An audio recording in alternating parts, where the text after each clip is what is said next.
Welcome everyone to the monthly new feature recap. Let's give everyone about 30 seconds to join in. People are still piling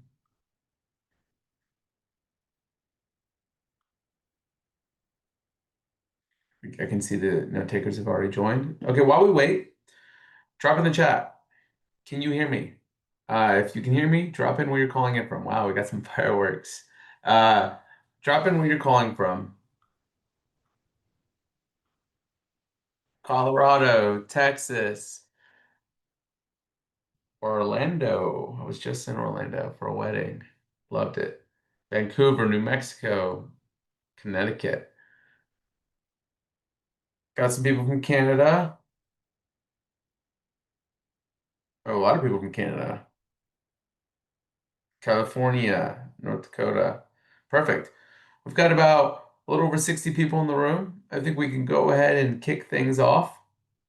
So, if you are new to the monthly new feature recap, what this webinar is all about is sharing the most recent updates so our users can stay up to date, but also so we can get feedback on the new updates, and then talk about what's coming next.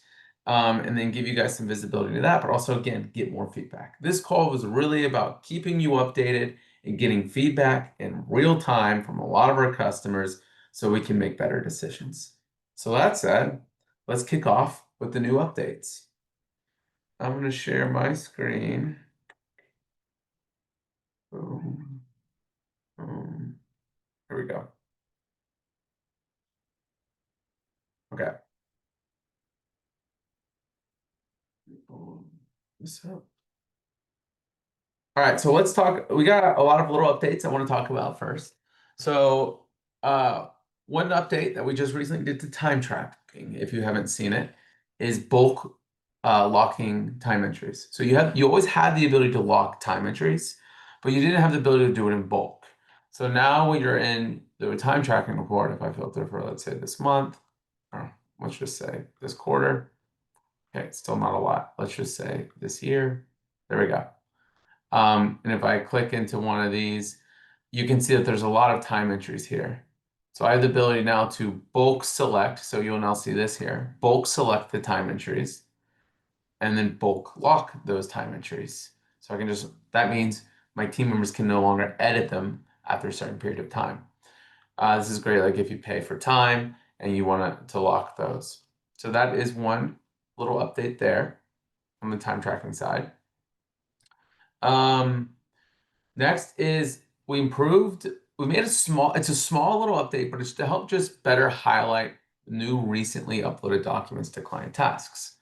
So now if you go to notifications and let's say you click a client task upload, if I click it, it's going to not only just take me there, but actually let's do a different one. That didn't work. Maybe I've done that one already. Hold on.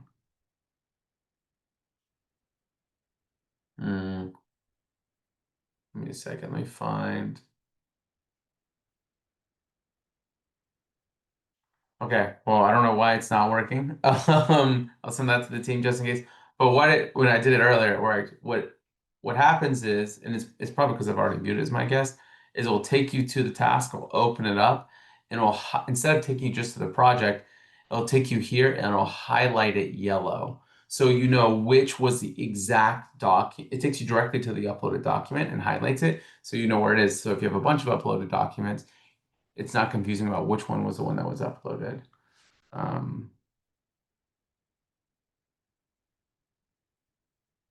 Okay, so on top of that, we also made an improvement to the client uploads report. So there's the client task uploads where you can view the uploads on the task, but there's also a report for client uploads. If you haven't seen this yet, some people haven't seen this yet, but it's just a universal report for all the uploads across all your clients. So for example, if a client uploads a document to a folder or a client task or anywhere else in the app, it will show here. So you can keep track of everything that's just coming in across the firm from your clients. So we added two things. One was a client filter. So if you want to filter to view all the recent uploads for a specific client, you can. And then also a date filter. So if you want to be able to filter for maybe everything that came in, in August, I can then filter for that. And then I can even also apply a client filter. So you have these filters now, which help you view this a little bit better. Also, you can export this data now into a spreadsheet to better manipulate it and to view the uploaded documents the way you want. Looks like we got some questions potentially. Or are those, a lot of these are note takers.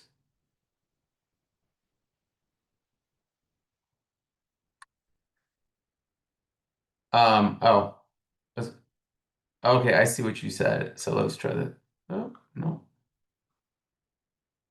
Maybe that project is now gone, it looks like. So don't worry. Okay. By the way, if you guys have any questions or feedback on these features as I'm walking through them, or ideas of how we can make them even better, or we may have missed something, please drop it in the chat while I'm walking through. Okay, so we talked about the bulk locking the time entries. We talked about the client uploads, nav improvements. We talked about the filters and the export on the client uploads report. Let's now talk about, I talked about this a little last month, but it got released in this month, so I'm going to bring it up again, which is the task chat references in team chat. So now in a project, if someone comments on a task, it will show on the project level and it'll link to that. So like you can see Sharam commented on a task and this is what he said. And I can actually click that and it'll take me to that chat on that task. So just to show you this in real time, if I go to this task, new comment, that will now show here. Sharam commented on this task, new comment. So again, now all your chat is more centralized. And what's really cool is if you go to the client level and click on team chat, and if I found, what was the name of that project? Monthly bookkeeping DRC, September 26.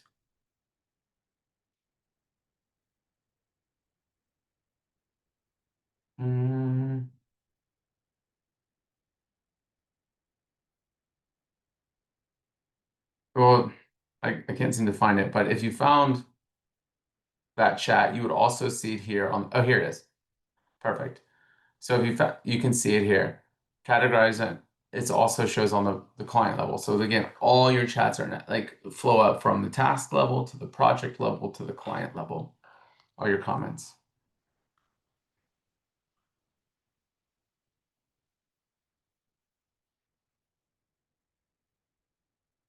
Vicky, I would need to confirm with the team if it includes documents uploaded through the client chat.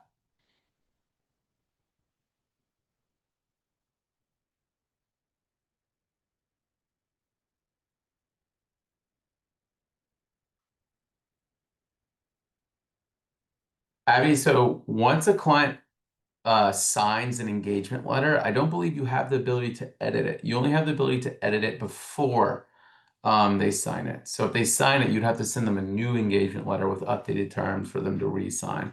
You can't sign that's we don't allow you to edit a sign an engagement letter because then you could potentially change the terms.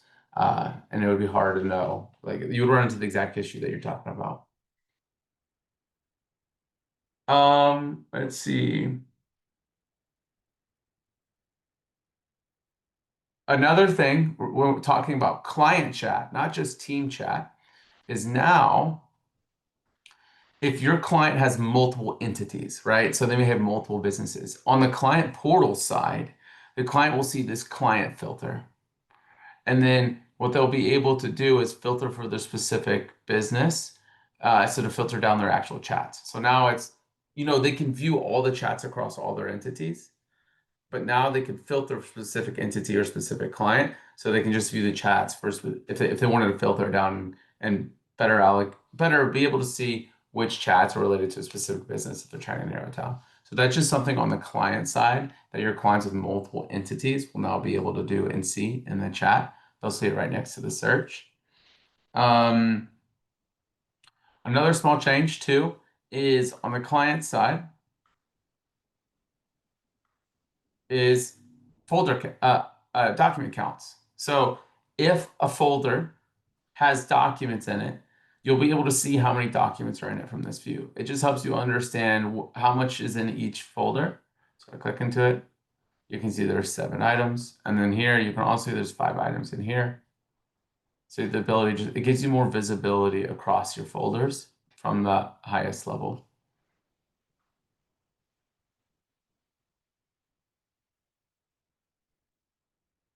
I mean, if the client has to sign again, you would basically just have to send a new proposal, and then you'd be able to see like when the proposal was sent and filter based off that date.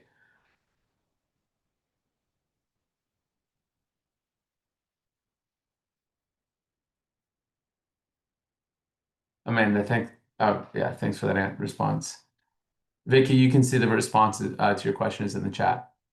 Um, Another thing that was released, which talked about this last month, but it was released in the month, or the last meeting was released in the month, so I want to talk about it again, is in the client vault, you will now see the ability to copy the items. It's a copy icon. It just makes it easier to copy certain passwords or usernames or information without having to select it, copy it.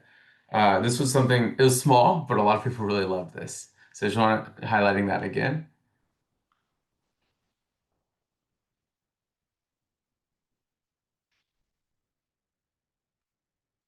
Okay.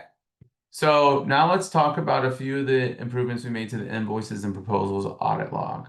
So if you use our billing and you look at this, you'll notice that there's an audit log. So you can see when the client viewed an invoice or a proposal or when they paid, and it has the IP address. Now I'll also show when emails or reminders were sent via email or SMS. So you can see when the proposal was sent, when the reminders were sent, when they viewed it. So you have a better full audit trail for invoices and proposals with the client. Um, oh, this is an exciting one. Big release on invoicing. Now you can do partial payments. So if you create an invoice, I'm going to show you guys. You'll now see allow partial payments here. If I select this, I can decide the minimum amount I'll let them partially pay. Oops. And then I can select monthly bookkeeping, for example. Let's just say it's $1,000.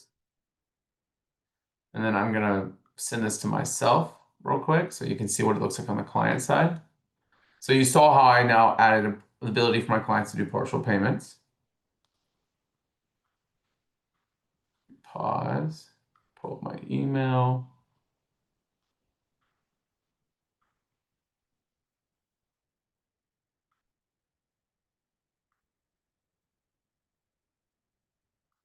So now when the client comes to pay the invoice, so I'm the client now, they'll see the ability to pay the full amount or select another amount, but it's a minimum of $100 is required. So they could say, I want to pay $100 and mark that payment. So we now have the partial payments option. What's also really cool about this is if you select partial payments on the invoice, if I want to mark this paid manually, I can do partial manual payments. So let's say the client came in with a $500 check. I can select that, say they paid with a check, and now they'll still owe $500. And they can go pay that online, or they can pay it at another point in the office. So the client can make partial payments, and you can mark partial payments. Now the key is, one thing that might confuse you is the only way you have this ability on the firm side is if you select allow partial payments. If you don't select this, it's not going to give you that option to mark it manually paid partially. So that's something that, like, if you go to an invoice that you've set up in the past, for example, you didn't select partial payments, it's not going to let you do that. But if you allow partial payments going forward, you'll have that option.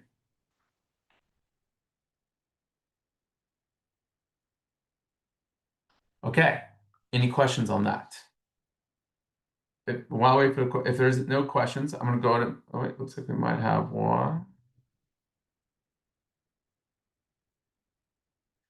It will be Robert. We are planning to add that. It was very, very difficult to add that at first. So we just wanted to go ahead and get it out there, but we'll have that ability too. I mean, that's a great question. Maybe a lot of you, what do you mean best practice? Is there a certain thing you're trying to find out, Abby? Because I'm wondering if it's better for actual firm owners to answer that question. Like, how are they using partial payments? What is the minimum amount they're allowing? Can you give us more context of what you mean by best practices? Okay, so now let's talk about this was released earlier this month, so early that it was mentioned on the last call, but I want to talk about it again. But retainers is now out of beta. It is fully live. So if you create an invoice, you'll see a few new options. One is you have the ability to market an invoice internal. What this does, so with our invoicing, you have the ability not to send a confirmation email to a client, but this takes it a step further. So this will not send a confirmation email and it will not show the invoice in the client portal. So this is like if this is great we built this for retainers, but a lot of people are using this for other situations. But so you'll want to market it internal potentially, or yeah, not the retainer one. You want to send the retainer first. The mark internals for the second payment. So let's say you want to send a retainer to a client. You're going to look for your retainer service items. So let's say I'm going to use my bookkeeping retainer. And you can see this is a retainer service item. So now I can charge my client. Or I could send this as an invoice. And then when I send this invoice to my client, it's then going to have $1,000 retainer on the client's profile. So you'll see something like this. Takes a second to load. But I didn't charge that one, but you can see there was another one. So you can see I already did a $2,500 dollar retainer. So let's say I had that $2,500 retainer. If I create another invoice, so let's say now like I want to bill against that retainer, what I'll do is mark it internal. If I don't want like the invoice to show up in the client portal and then make a notification because I'm billing against a retainer they've already paid for, right? I can say what was that for? So let's say it was for bookkeeping. Let's say I'm gonna bill $500. Now, if I want to bill $500 against a retainer, I'm going to add another service item. I'm going to add that retainer service item again.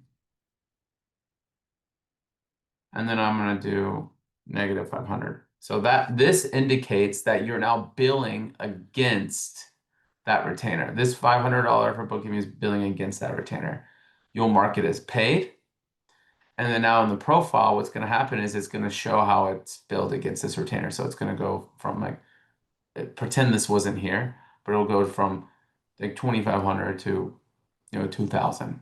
And that's how the retainers work. You can set up the retainer service items in your settings, in your service item settings. So when you create a new service item, you'll see the ability to mark it as a retainer service item. That's how that works.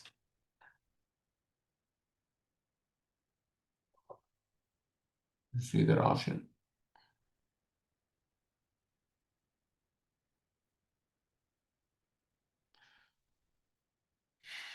Is there a way to set that option as a default in the settings so the partial payments is always checked?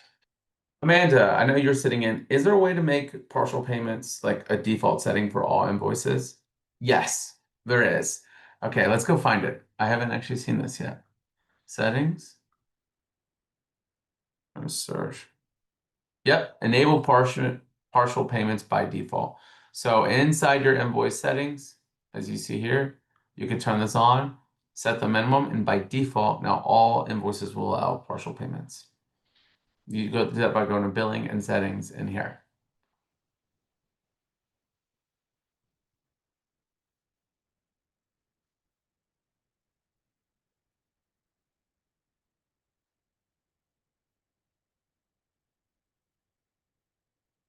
The The clients will not get a copy of the invoice if you mark it internal. They'll get a copy of the original invoice.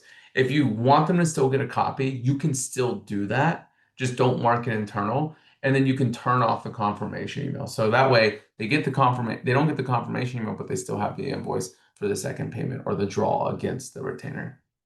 It's really up to you and your preference how you want that to work. Okay, so we talked about some of the new items, right? Talked about bulk locking time entries. We talked about client tasks, nav improvements, client task uploads report, referencing tasks in the chat. We talked about the filter for the client chats on the client side, to filter by entity, copying the client vault, improvements to the audit logs, improvements to release of retainers, and partial payments. So what's next? Let's talk about what's next, unless there's other questions. So one big one, well, it seems small, but it's big and it's highly requested, is soon. Now, when clients upload documents to a client task, it will also be shown here on the Files tab in the project. So you'll be able to see the documents uploaded here from the client task and here. So you have a centralized view. And eventually, we hope to also then push that to the client profile and have that all centralized. But first, it's going to start with showing it on the Files tab here. So that's something. Seems small, but it's big. Also, grouping team members by department for reporting. What we see is a lot of firms, as they get bigger, they want to be able to run all the reports across in our system by department or team. And we're going to have that ability to do that soon, where you'll be able to group by the team members into which teams or departments they are, and then have those filters on the reports. Editing recurring invoices is a big one as well. Highly requested from the people that are using invoicing. So basically, if you have like a schedule of recurring invoices, the ability to edit those invoices without having to delete the recurring invoices and set them up again. Another big one, locking documents behind a paywall or invoice. So let me show you, I've got a design for you on this one actually. So picture, you're about to, let me make this bigger. You're about to invoice a client. You'll then be able to see this here where you can choose to lock a document behind this invoice. So then you select it, it'll show the documents, and then let's say you select one, or this is a design. I don't know which one I'm supposed to click. Okay, well, let me see if I can do this. Hold on. Well, basically what would happen, the design doesn't show it, but once you click it, it will then show the document is attached to this invoice. And then on the client side, what they're going to see is here, they'll first see in the documents tab, hey, you want to view your tax return? Pay the invoice first. You have to pay to unlock it, right? So basically, you've done the service. Before they can actually realize and see the value, they got to pay you first, which will help increase like your accounts receivable, improve your accounts receivable. So when they pay to unlock it, they'll take them here. They can make payment. They'll see that they'll be able to see this when they make payment, and they'll be able now to download it. And now that will be saved in the folder or the location. And it'll also be saved on the invoice. So this is kind of what it looks like when they're paying an invoice and they can see that there's a document locked behind it. This is what it looks like on the client side. If they're in the documents tab and they need to pay to unlock, they'll see that there. And they'll see it on any invoices as well. So another cool thing is you can also, I'm showing that you can do it from an invoice, but you can also do it from inside the document management system inside of Financial Sense. You'll be able to see documents and then lock them to invoices from there as well. Looks like I might have some questions. The Notes tab on projects is not live. We did release it for beta testing. There was some setbacks. So we're having to rebuild some of that, but it is still on the list. But we're having to rework some of it for a smoother client experience. Alice, yes. Once an invoice is paid, the document will be unlocked. So if you do mark it paid internally or from your end, it should unlock it as well for them. Okay, we talked about locking documents. Another big one is the Google Drive and OneDrive integration updates. So there's been a lot of updates we've been wanting to release. One is ability to better link clients to your Google Drive and OneDrive folders. The ability also to back up all the documents in Financial Sense to Google Drive or OneDrive, so keep them in sync. Um, and then be able to also display Google Drive and OneDrive folders and documents inside of Financial Sense. So if you're inside of Financial Sense looking at a client and you store all your documents in Google Drive or OneDrive, being able to view all of them inside of Financial Sense. And the coolest piece is also now having desktop sync. So if you have documents saved in Financial Sense through the Google Drive and OneDrive integration, you'll be able to sync those documents to your desktop. So now, like, if you can't get NFC because you don't have Wi-Fi or internet or something, you can still access those documents on your desktop and have them in sync.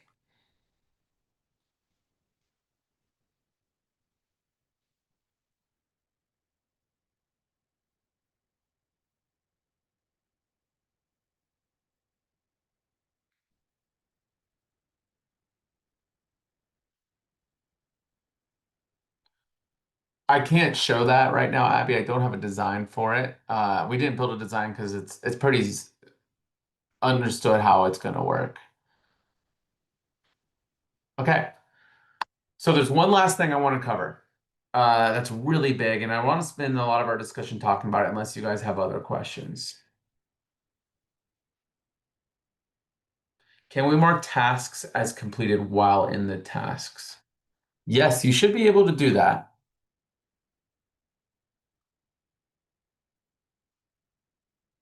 I believe if I'm in this task,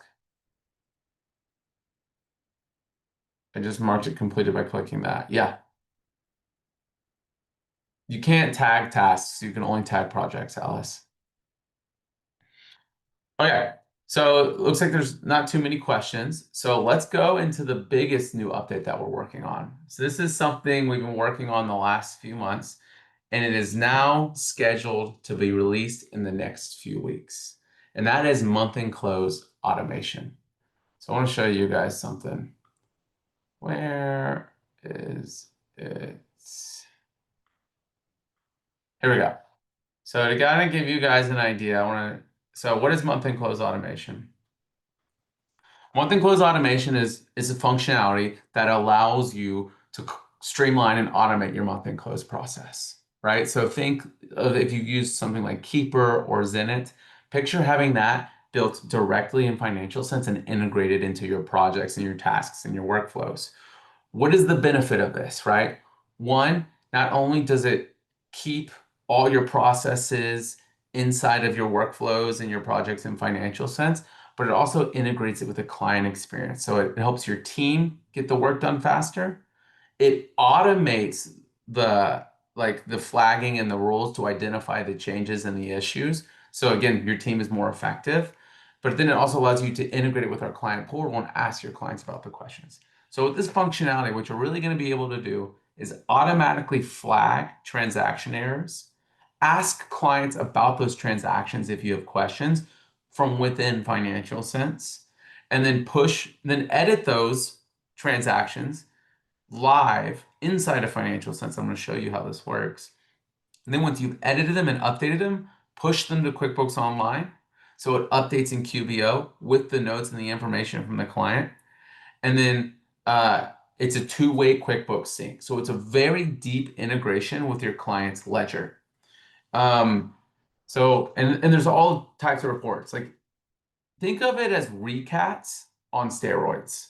You'll be able to manage uncategorized transactions, inconsistent expenses, transactions without payees, transactions over a set dollar amount, transactions without a class, without a location, or expenses or bills without attachments. So it really helps flag, streamline, and automate your month-end close process so you can close books faster. So let me show you, because this is actually in beta testing right now. We've given access to a few of our customers to run it with their month-end close process, just to work out any bugs before we do the release. So I'm going to show you a little bit. So right now, in my account, so I have access to it because I'm a beta tester, I guess you could say. And what I can see now is a month end close tab on my client. Here, I can set up the reports that I want to run, so I can choose which reports I want or not. I can choose which client contacts have access to answer the questions to these reports and which team members are going to get notified. So let's go into like the uncategorized transaction report, right? So here you'll be able to manage the report. So what are my uncategorized accounts? What are my exclusions? And then here I'll be able to then see all my uncategorized transactions. I'm going to customize this column real quick. So here I'll be able to see that. I can then see the transactions and I can edit them live from within Financial Sense. So, oh, let me change the vendor. Let me update the description. Let me change the category. And then if I have questions, so hold on, I can share it with my client in the portal, and then they'll be able to respond and give me context about it so I can ask them about it.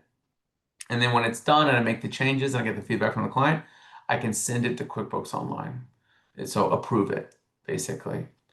And then once it's approved, it's now going to be updated in QBO, and I can see all the approved entries here. I can see the documents the client may have sent me and uploaded in the chats. So this is just uncategorized transactions. This is basically what we already had, right, with recats, but an updated design with a little bit more functionality. But now you'll be able to like view like all the transactions without payees. So what's really cool is like you're setting up an like a rule system to automatically flag these transactions. So now your team doesn't have to go in, or you don't have to go in and find these transactions. It's going to flag them and pull them to the top of the list. And then you can, so these don't have payees. I can then add, choose one if I want to. I can edit it live, ask my client about it again, push it to QBO. Then I can do it with like transactions without classes, transactions without location. Again, all these different things. And we're also going to have a custom report that will allow you to set up any types of reports that you want and customize these the way you want. But what's really cool, I don't have this in beta yet, I wanted to show this though, is you'll also be able to integrate it into the project. Now, this is not the best example. I don't know why it says tax return in the design. It should say monthly bookkeeping, right? But you'll have like, you can add these reports to your project and as tasks, and then you can integrate it into your other existing tasks and workflows. So now when your team is assigned a task, they'll see they need to review the inconsistent expenses. Let me actually make this bigger. They'll then be able to click that. The report will pop out inside the project. They'll be able to then make the changes and then ask the client, right, and then approve it. So it's built into your workflows.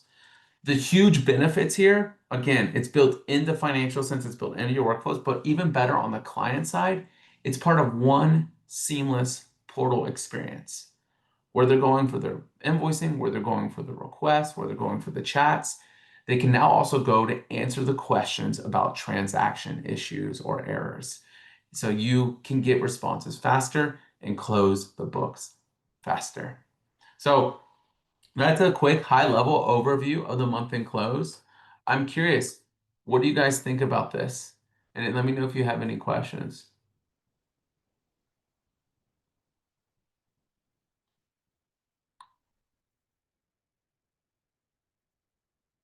So the way you link it is by you'll have an integration where you can integrate directly with the ledger, basically.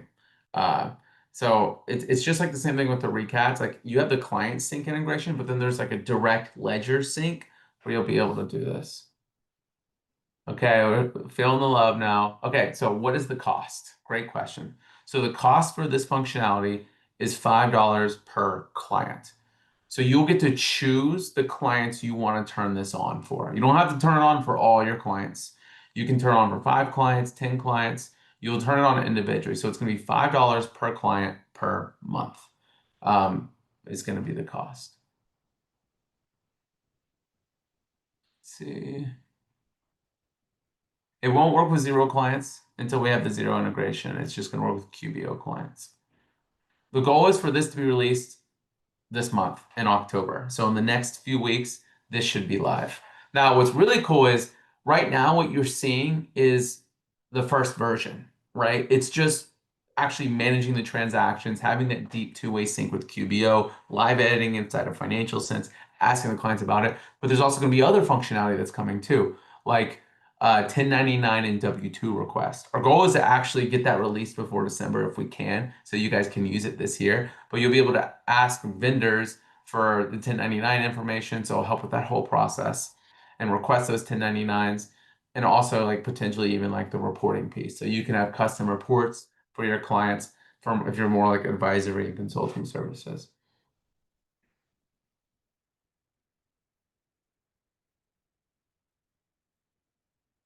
It doesn't matter which plan you're on, solo, team, or scale, you'll have access to it.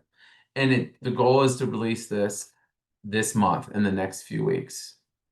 Recats is managing uncategorized transactions. So basically, this report I just showed you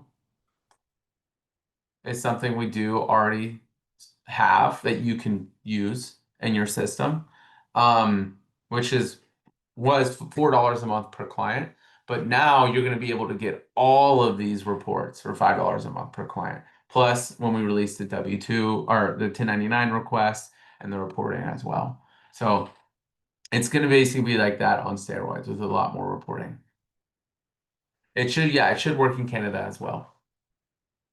So I'm actually curious, like, a lot of people said they're excited about it, but is there anything you want to make sure is included in this, right? Like, is there anything I'm missing in like the month end close automation that you think it's important we have here in terms of the functionality, how it works, the types of reports, anything that you feel like is missing that's going to be valuable to make this valuable for you? It's just the $5. It's not 5 plus 4. Yeah, it's just 5. So it's a dollar increase from the recats with so much more included. I don't have an ETA on the zero integration, unfortunately.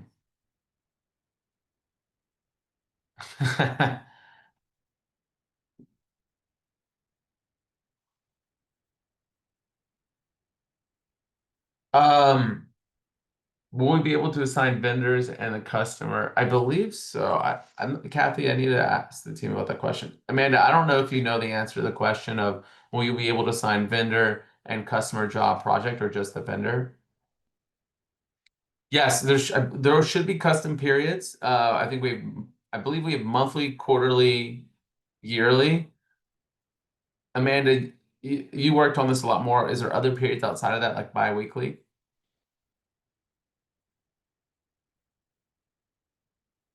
Hey, Cami, I have a question for you. You said it's important to easily send the profit and loss balance sheet to a client when complete. Um, do you want to send like a custom report, or is it just the actual like PDF Excel file that's report that's created in a QBO? If we could just pull that and send that to the client, would that be enough? Or do you want like custom reporting for that? We do have, when you're reconciling the accounts, you will have the status information.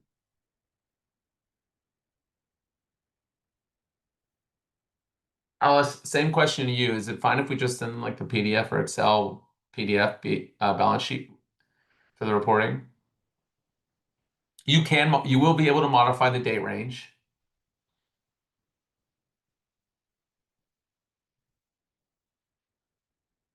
Unapplied payments report. Okay.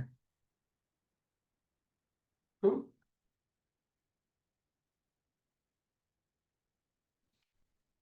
too many chats coming in. I'm trying. There we go.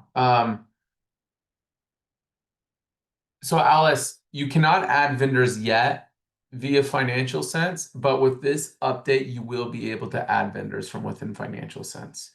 Um, I don't know if it's going to come in V1, but it's on the list right now, and the team is going to be working on it. You will be able to add projects to answer the question. Not sure about jobs or customers. PDF file is fine. That's good to know. Make a note of that.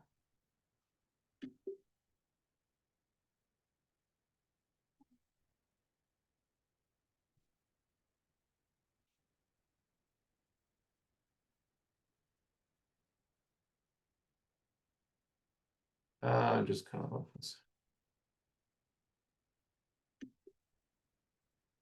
produce in QBO and upload. Too many steps.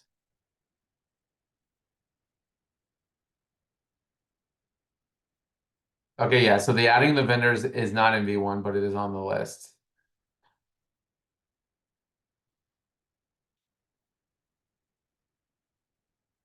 And then it sounds like some people also want the ability to add classes. Am I hearing that right?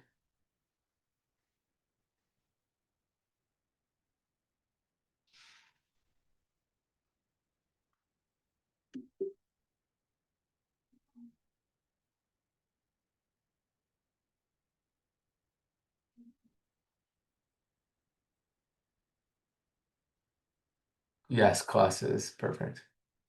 Okay. Classes is in there. Okay, thanks for confirming that, Amanda. Yeah, so it sounds like a lot of the things you guys are asking about, we do plan to add in to it. So I want to real quick, while the questions are still coming in, we have a wait list. So this, if you want early access to this functionality, we are creating a wait list. All we ask is just give us your email, and then let us know how many clients you think you'll be using with it long term. So I'm going to drop this in our chat. So if you're interested in this functionality,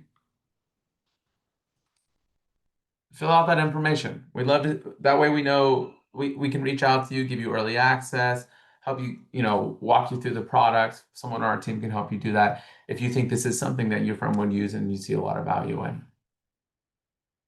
So that said, that is now in the chat if you want to join the waitlist for it. And then if there's any questions about this or any of the other functionality we talked about today, please feel free to drop it in.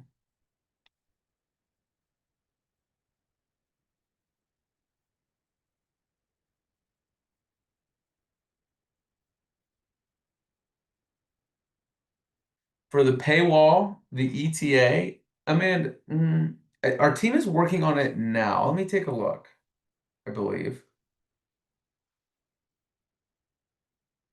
Let's see. I'm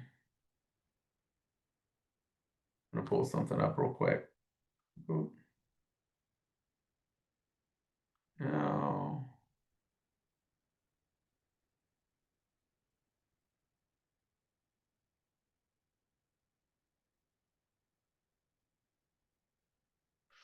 Uh, I don't have a ETA, but the goal is to tackle it this quarter, I believe. Yeah, the goal is to tackle it this quarter, but I don't have a specific ETA on it.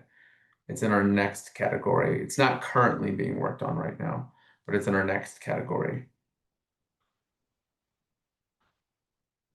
Okay.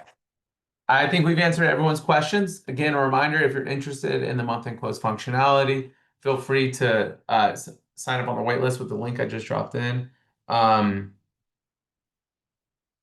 Yes, so Karen, we were working on the notes project feature. We did release it for testing with a few users, but we found some issues with the usability. So it just set us back. So we have to rework it. But the team is working on that functionality currently. But outside of that, I want to thank everyone for joining us this month. Next month, there should be a lot of big updates. Hopefully, month end close is a big one we're going to be talking about and sharing with all of you alongside a lot of other updates. But thanks everyone for joining. If you have any questions that I did not get to, please, as always, reach out to our team. Take care, everyone.